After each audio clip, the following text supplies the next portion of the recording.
Thank you for joining us. I want to begin by acknowledging that we have passed a grim milestone in this pandemic. 500,000 people dead from COVID-19. This pandemic has touched each of us.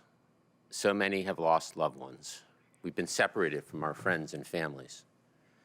Too many of our businesses and schools have been closed for way too long. President Biden is clear. We are at war with this virus, and we're using every resource at our disposal to defeat it. We're keeping equity at the front and center of our response, partnering with states, tribes, and territories to increase vaccinations in the hardest hit and hardest to reach communities. Increasing supply to convenient and trusted locations like community health centers. Deploying mobile units to meet people where they are, and improving data collection so that we have a better understanding of the inequities currently experienced. Today, we're announcing another action we're taking to ensure an equitable response. In the month of March, we will begin to deliver millions of masks to food banks and community health centers around the country. These are nationwide networks that serve populations hit hard by the pandemic. While masks are widely available in many different shapes and sizes, many low-income Americans still lack affordable access to this basic protection. That's why we're taking this important action to keep Americans safe. We will deliver more than 25 million masks across the country. These masks will be available at more than 1,300 community health centers and at 60,000 food pantries nationwide. Any American who needs a mask will be able to walk into these health centers or food pantries and pick up high-quality, American-made masks. These masks will be available at no cost. They'll be well-fitting cloth masks available in children's and adult sizes, and they can be washed for reuse, all consistent with CDC guidance and all made in the USA. Once again, our decisions here have been made with equity at the center. Not all Americans are wearing masks regularly. Not all Americans have access, and not all masks are equal. With this action, we are helping to level the playing field, giving vulnerable populations quality, well-fitting masks. When President Biden delivered his inaugural address, he made a very clear request to the country: mask up. And he's taken action to require masks in federal buildings, on federal lands, and on public transportation like planes, trains, and buses. The action we're announcing today is a targeted step to help Americans respond to the President's challenge to mask up to protect themselves and their fellow Americans. As we encourage people to continue to mask up, we're focused on vaccinating people quickly and equitably. Today, I will give you the latest update on our execution on vaccinations in the three key areas that we're focused on: more vaccine supply, more vaccinators, and more places to get vaccinated. First, on vaccine supply. Yesterday, we announced the 5th consecutive week of supply increases to states, tribes, and territories, from 8.6 million doses when we took office to 14.5 million doses this week. That's an increase in vaccine allocations to states of nearly 70% during the Biden-Harris administration. The retail pharmacy program we launched a few weeks ago has performed well so far. And this week, we will increase the allocation to pharmacies to 2.1 million doses. So with 14.5 million doses allocated to states, tribes, and territories, and 2.1 million through the federal retail pharmacy program, we've nearly doubled weekly supply of doses in just 5 weeks. Second, we're mobilizing teams to get shots in arms. We've deployed over 800 federal personnel as vaccinators, and the federal government is now funding 1,200 National Guard members to serve as vaccinators. We've also deployed 1,000 federal personnel to support community vaccination sites in operational and support roles. Third, we continue creating more places where Americans can get vaccinated. We've now expanded financial support to bolster community vaccination centers nationwide, with over $3.6 billion in FEMA funding to 44 states, tribes, and territories for vaccination efforts. We're bringing vaccinations to places communities know and trust. Community centers, high school gyms, churches, and stadiums nationwide. And we continue to work with states to set up innovative, high-volume, federally run sites that can each give over 30,000 shots a week. These sites are up and running in California and are ramping up in Texas, Florida, and Pennsylvania. We've also launched federal programs to get vaccines to pharmacies and local community health centers. As we've always said, we're committed to providing clarity on our progress, and that includes when we hit bumps in the road. Last week, we got hit with the very severe weather, which impacted the vaccination supply chain, from manufacturing to shipping to the ability to get shots in arms. The manufacturers, the shipping firms, the states, the tribes, the territories, and pharmacies worked to overcome these challenges. And despite all the temporary weather-related delays, our 7-day average daily doses administered is at 1.4 million, and we've already caught up on the weather-related shipping backlogs. Teams worked throughout last weekend to pack and ship doses. On Monday, yesterday, 7 million doses, 2 days ago, 7 million doses were delivered. That, coupled with the 14.5 million doses allocated this week, results in record supply going to the states. We've encouraged states to get needles into arms by extending vaccine clinic hours, offering services 24 hours a day where possible, adding weekend appointments, and having more staff on hand. On this point, I want to stress that if states do not have the staff to work around the clock and on the weekends, the federal government stands ready to help. I also want to spend a couple of minutes on our plans for the Johnson & Johnson vaccine, which is currently pending approval for emergency use authorization by the FDA. Yesterday, I again updated and reviewed with our nation's governors our plans to distribute the Johnson & Johnson vaccine if the EUA is granted. The governors are carefully planning their efforts and getting ready for the possible new vaccine. If authorized, we are ready to roll out this vaccine without delay. Our distribution approach will mirror the current allocations process across jurisdictions, pharmacies, and community health centers.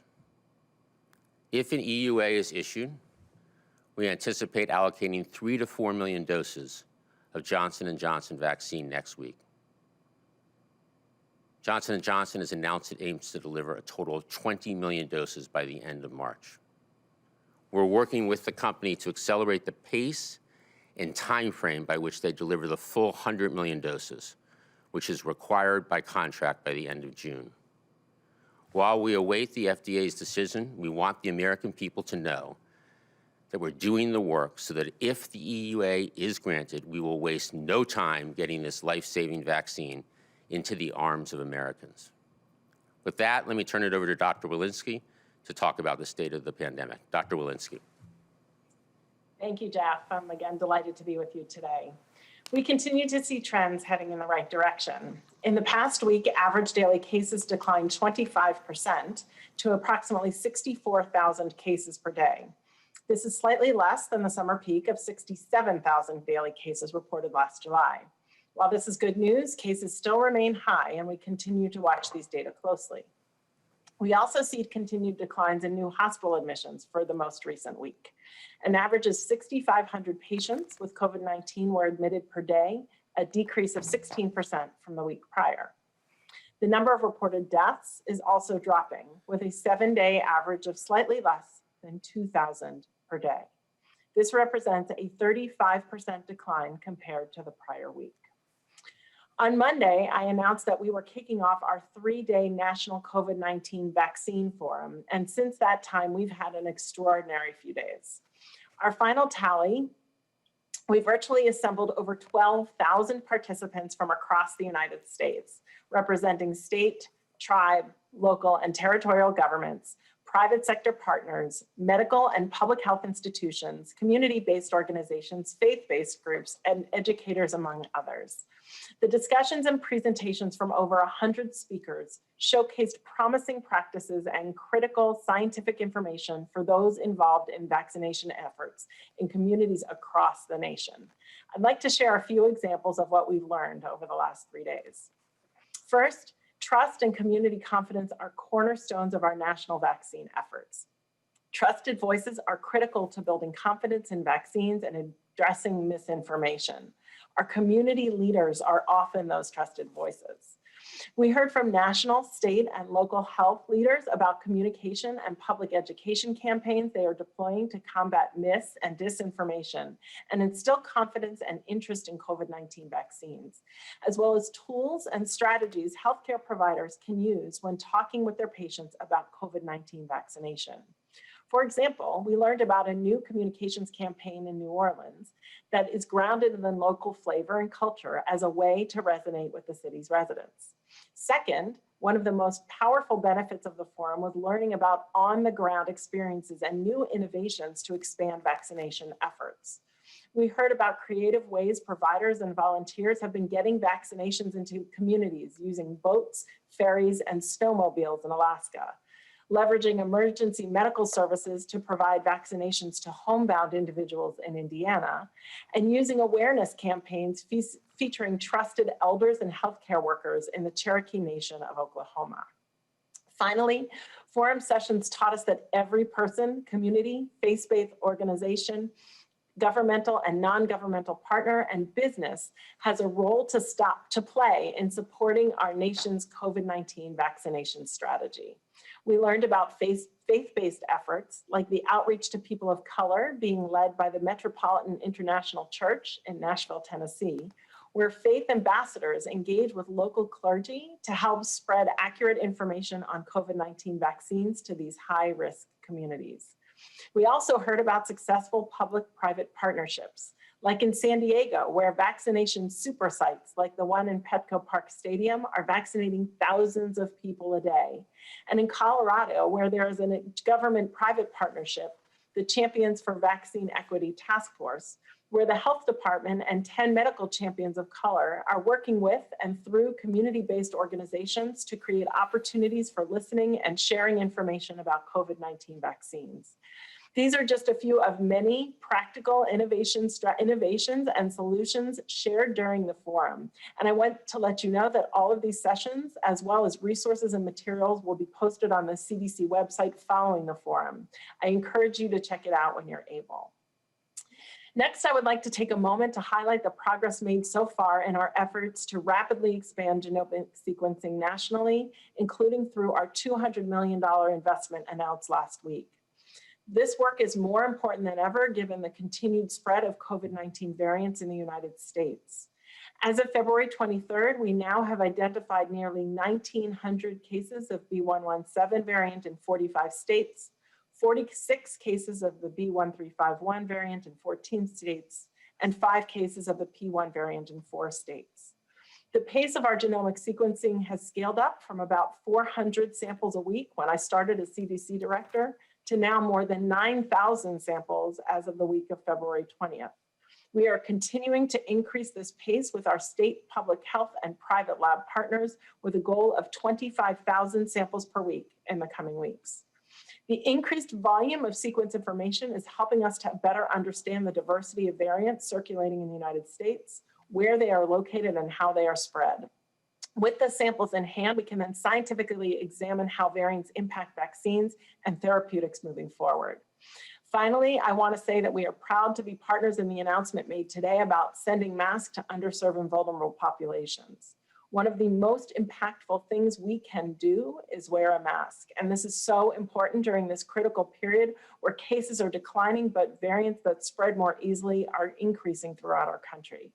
CDC continues to recommend that everyone 2 years of age or older wear a mask when in public and around others in the home not living with you.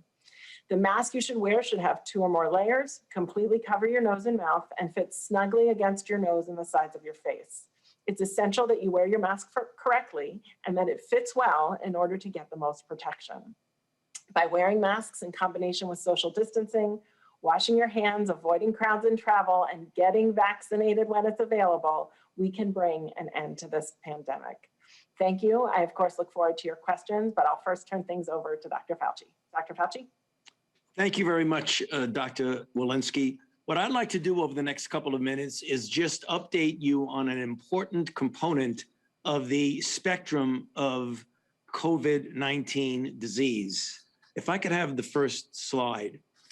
Many of you are now aware of what had long been called long COVID, but actually what that really is post-acute sequelae of SARS-CoV-2 infection, which we're now referring to as PASC or PASC. The reason I'm bringing it up with you today will become apparent in just a minute or two. Just to refresh your memory, the symptoms of this include fatigue, shortness of breath, sleep disorders, fevers, GI symptoms, anxiety and depression, and what some have been referring to as brain fog or an inability or a difficulty in concentrating or focusing. Remember, these are post-acute sequelae after the virus essentially has been cleared from the body. And actually, new symptoms sometimes arise well after the time of infection, or they evolve over time and they may persist, as I'll get to in a moment, for months, and can range from mild, annoying to actually quite incapacitating. The magnitude of the problem is not yet fully known. Next. There have been a number of papers that have described in some detail large cohorts. Here is one from China, which was published online on January 8th in more than 1,700 patients who actually had been hospitalized. I point out that you can get this post-acute syndrome even in individuals who did not require hospitalization.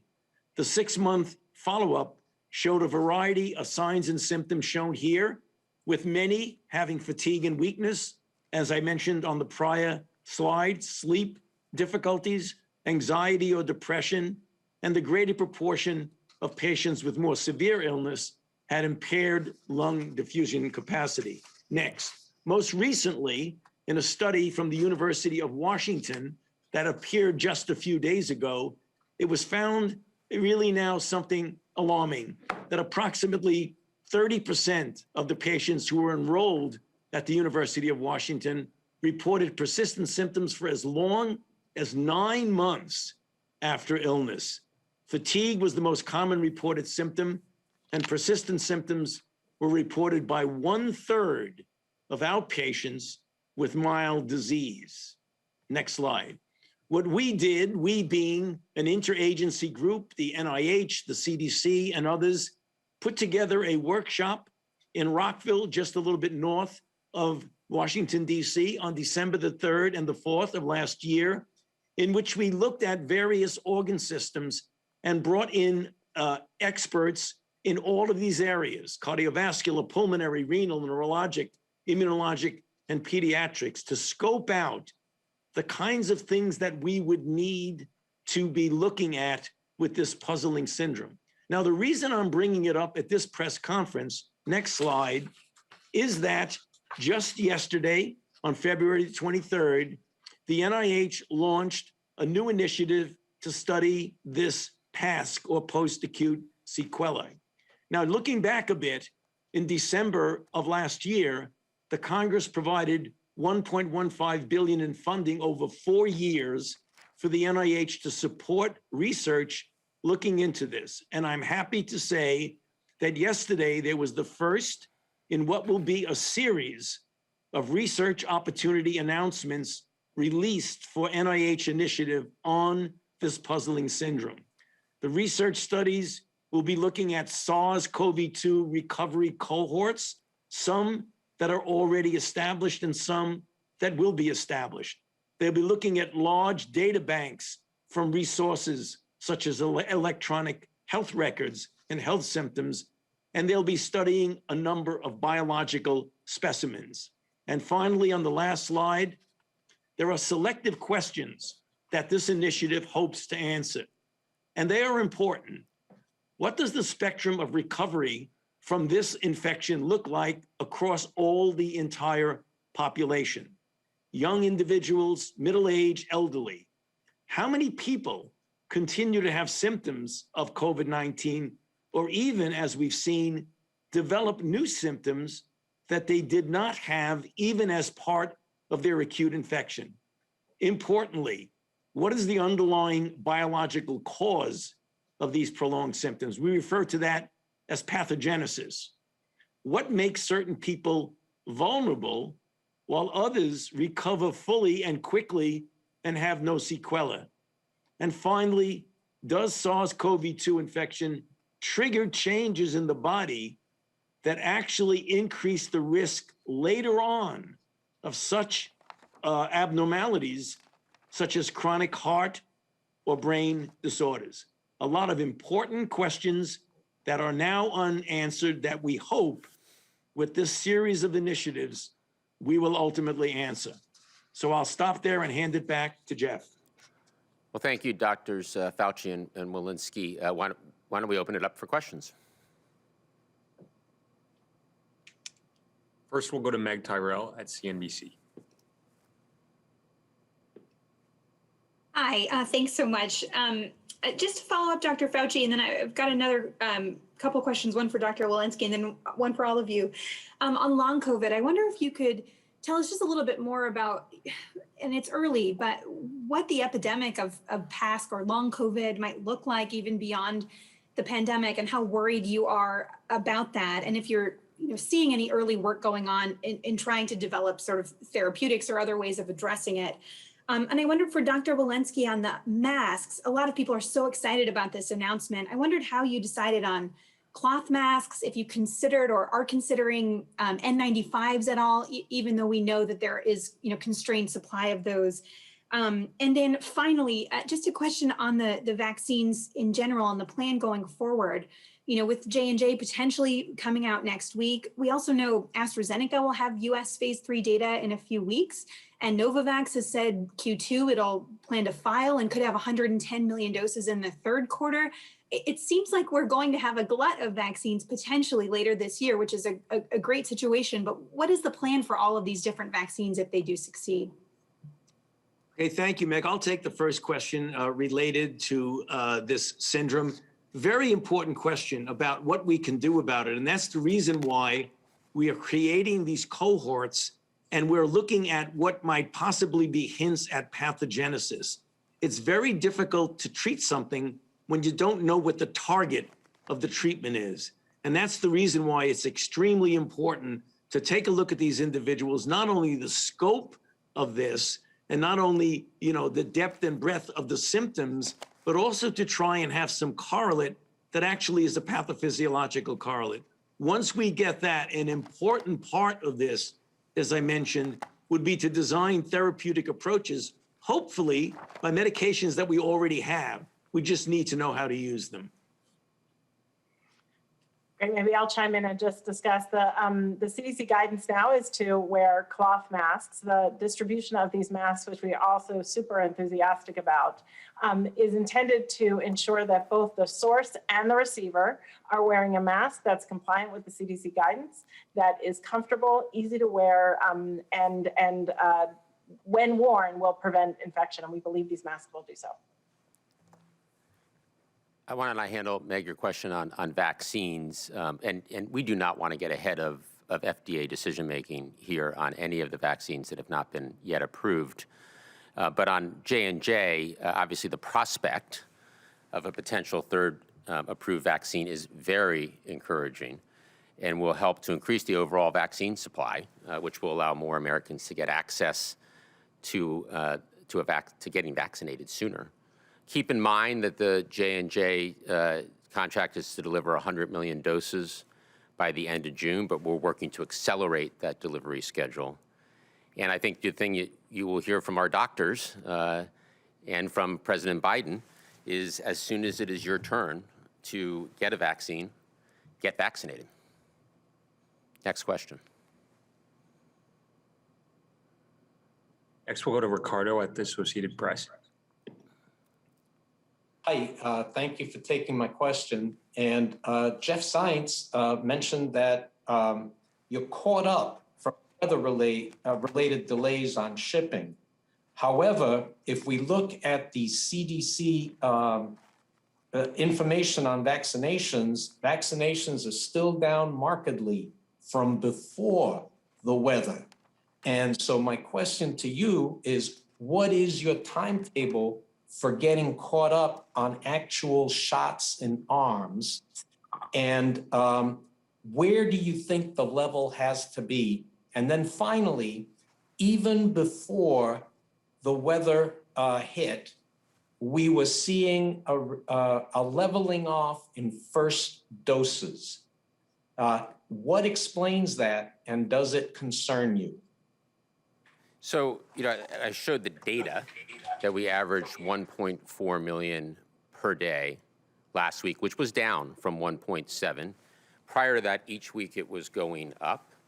I think in the most recent day-to-day information, there's a little bit of a lag effect. So you're seeing the lag of the weekend weather and the weekend overall. We anticipate that the rate of vaccinations will increase markedly this week, given that all that supply did arrive over the weekend and on Monday, and that we've increased the weekly allocation to states, tribes, and territories up to 14.5 million, which is up 70% from the 8.6 where we started 5 weeks ago, and that the pharmacy program is now being allocated 2.1 million.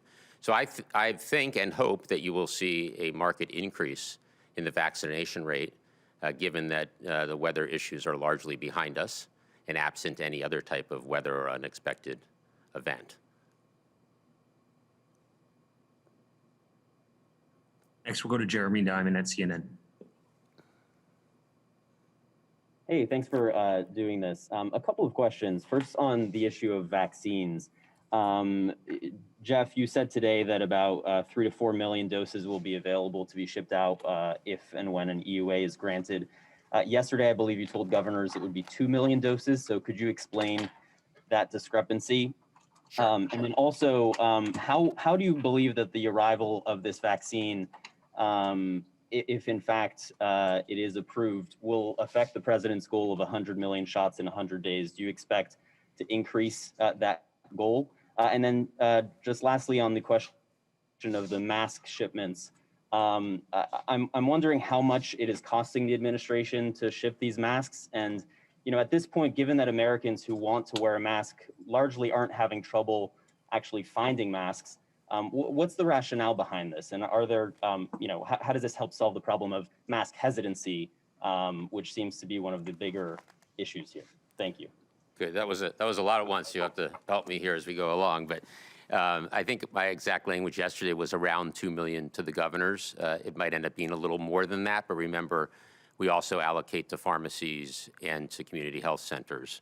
So that's the primary delta or difference, if you will, between around 2 million and 3 to 4 million.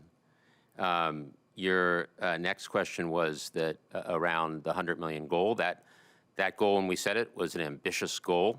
Many people talked about one that we would have real trouble reaching. So far, we are pacing ahead of that goal.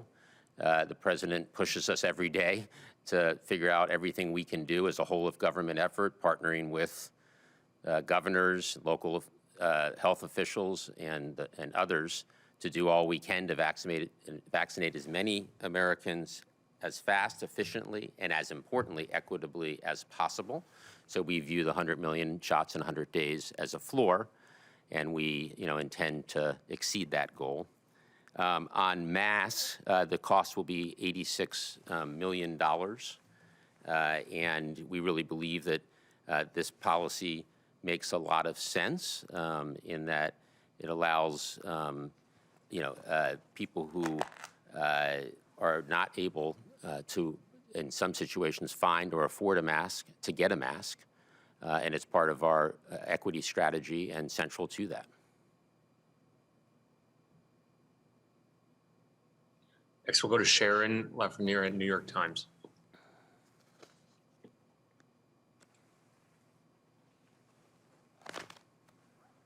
Thanks for taking my question. So J&J was supposed to have 12 million doses by the end of the month and 37 by the end of March. Instead, it's going to be under 4 million and 20 million. Can you tell us what exactly happened to cause these delays? Secondly, how confident are you that Pfizer and Moderna are going to be able to deliver the full 220 million doses that they've promised by the end of next month? And then finally, if you could address, to what degree is the vaccination program really hobbled by lack of sites and vaccinators? Isn't lack of supply the principal obstacle? Just to start with the beginning, I think to date we have been, as we've ramped up the number of places, the number of vaccinators, that supply has been, as you suggest, the primary constraint.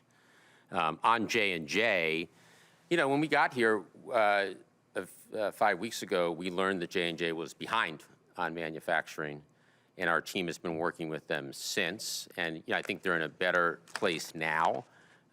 We've helped them with equipment and raw materials, which I think is helping to increase greater capacity and accelerate. The contract is, as you stated, is to deliver 100 million by the end of June. The initial production ramp, you gave the data, was slower than we'd like, so we will continue to work with the company to accelerate that ramp. And I would refer you to J&J for any more specifics, but I think it was disappointing when we arrived. I think the progress is real, and we look forward to continuing to work with the company to accelerate their delivery and their capacity. On Moderna and Pfizer, as you know, we've done a lot to help both companies with their manufacturing processes. We're in touch with them all the time, daily, hourly, to make sure that we're doing anything we can to help them and to monitor their production. And I think just yesterday, they articulated that they are on schedule, Moderna, to deliver the 100 million doses by the end of March. And as you know, the president visited Pfizer last Friday, and the Pfizer CEO reassured the president that they're doing everything they can to accelerate production, and that they will deliver 120 million doses by the end of March and 200 million doses by the end of May. Next question. Last question, and we're going to make it really quick. Josh Wingrove with Bloomberg. Hi there. Thank you for taking the time. Can you speak a little bit about, first, the mask decision? It was deliberated whether to send them to all Americans. Can you talk a little bit about that sort of decision? Was that just sort of too big an undertaking? You get more sort of impact to send it more targeted? And can I ask specifically, do you think the allocations are going to change if you do get a third approval? In other words, will governors still get a similar share of the stream, or will expanded vaccinations sort of help you change the math a little bit and open up some other streams? Yes. Thank you. So let me do the second question about allocation. We talked to the governors yesterday as part of their preparation, and we're talking to the pharmacies and the community health centers, our federal partners, about the allocation mirroring the current allocation. So the same percentages going through each channel. Across time, we'll monitor channels, make sure channels are performing in two ways: efficiency and also fairness and equity. So future allocations across channels could be changed based on performance. But we're starting, if the FDA does approve Johnson & Johnson as our third effective vaccine, it'll be distributed along the same lines as our current percentages. Months ago, sending a mask to every American would have been a good idea. Today, masks are widely available in many different shapes and sizes, yet still not all Americans are wearing masks regularly, and not all masks are equal. Many Americans need access to a mask that provides effective protection in line with the CDC guidance that Rochelle articulated. So this plan of sending masks to community health centers and to food pantries is an effort that focuses on people who may be particularly in need of the extra support to stay safe and to meet the president's mask challenge of masking up for the first 100 days. So with that, I just want to thank everybody for joining, and we look forward to Friday's session. Thank you.